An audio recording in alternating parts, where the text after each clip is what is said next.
Hey YouTube world, how's it going? My name is Diego. I'll be talking about the company asked me to make a video on GFCI, so I'm gonna be talking about GFCIs. So for now, I have a GFCI right here. I have a box where it comes in. Usually this is the brand, or this is the brand that I love to use for a GFCI, and it comes with the cover. So usually you're gonna see a GFCI, it comes in this package right here, and it gives you this item, this product. Next we have a tester. It's a GFCI. You plug it into your plug, you plug it in, demonstrate real quick, you plug it in, press the button, the GFCI trips. So that's your GFCI tester. Next we have I have a box here because I'm going to show you how to wire this thing up. Just as an example for people that don't know, do it yourselves at home. I'm just going to show you real quick how it's done. Okay guys, so I'm back and I'm going to show you real quick how to connect it, and I'm going to talk about the wiring real quick. So I got my electrical uniform on, so I'm ready to go. So first things first, this yellow wire. Okay, so we got we have the box, and let's just pretend this is on the wall. Inside the box you're gonna have two wires, usually, most of the time. Sometimes you might just have one, which makes it easier because all you do is just connect it one. When you have two wires, you gotta know if you have another plug that's gonna be connected to a GFCI and you wanna make it a GFCI protected plug, then you're gonna wire this to the load side. So on top of the GFCI, we have the line, and on the bottom we have the load. So that's real important. If you only have one wire, you're gonna just wire it to the top, to the line, and that's it. But on a two wire, if they're both going to be on the line, meaning you don't want to make another GFCI, another receptacle GFCI protected, then all you got to do is just splice these together, the green, the bear and the bear, and put a pigtail, the white with the white, which is a neutral, and then the black and black, the line, and then just connect it. You splice them together, make pigtails, connect your wiring.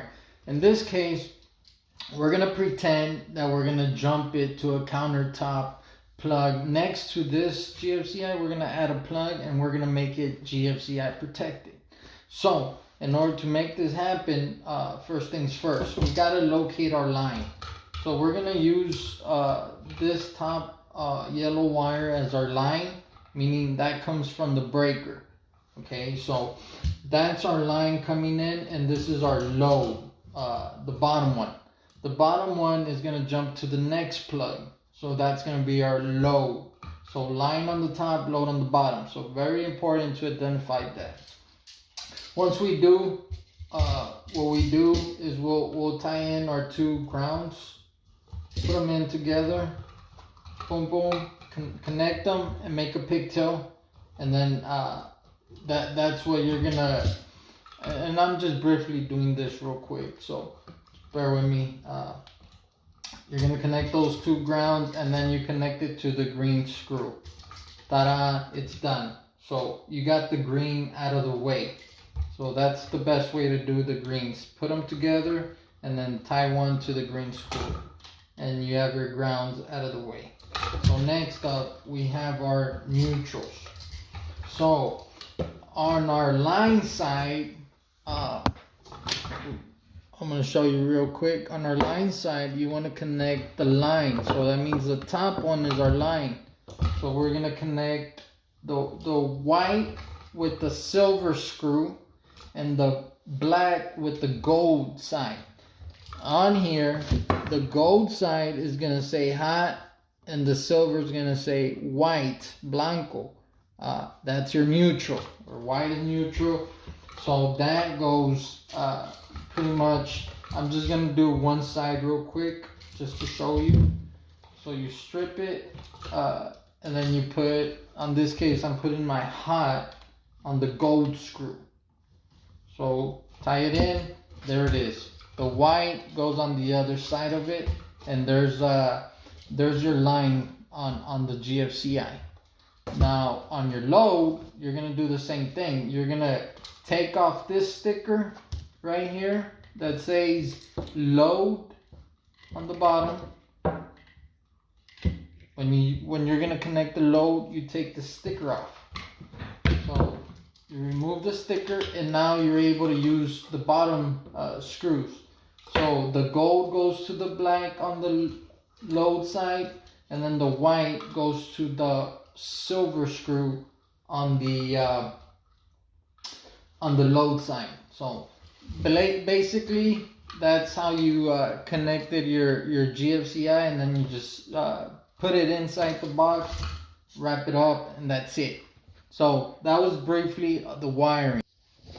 Okay, YouTube, so I have a GFCI here in the restroom, and I connected the tester here. And now I'm just going to push the button, and that should trip. That means there was a ground fault, it read it, and it turned off. So there's no more power going to it. So, I'll grab my meter real quick, and it'll show us no voltage. So once I reset it, it'll show voltage now. And if I trip it, the voltage dies, it goes away, it stops. So one more time, reset it, we have voltage, we put our tester, it says it's wired correct, and then we test it again, turns off. That means your GFCI is good. Okay guys, so in the restroom we tested a GFCI and we talked about it. So on the GFCI, it says line on the top, load on the bottom. So whenever you open up a GFCI and you want to know where your line's at, it'll tell you in the back. It's labeled. So if you want to test the voltage, you test the screw, and then the other side of the screw, which is your neutral and your hot, and you should get your 120. Now on this step, why is it important to know we have our 120? Because when the GFCI stops working, you press the button and it doesn't reset, or you press the test and it won't snap. You pretty much press it, it won't do nothing. In the restroom, you could hear where it clicks, and then you reset it, and then power comes back again. Like here, there's no power to it. It won't do anything. So that kind of acts the same way when it's connected. And the GFCI is bad. You click it and there's nothing. So what you want to do, the first thing when you want to diagnose the GFCI, you pull it out of the box. In this case, we have it out. You test and make sure, okay, we're testing for voltage. We have the 120. So if we have 120, that means there's power to the plug, to the box.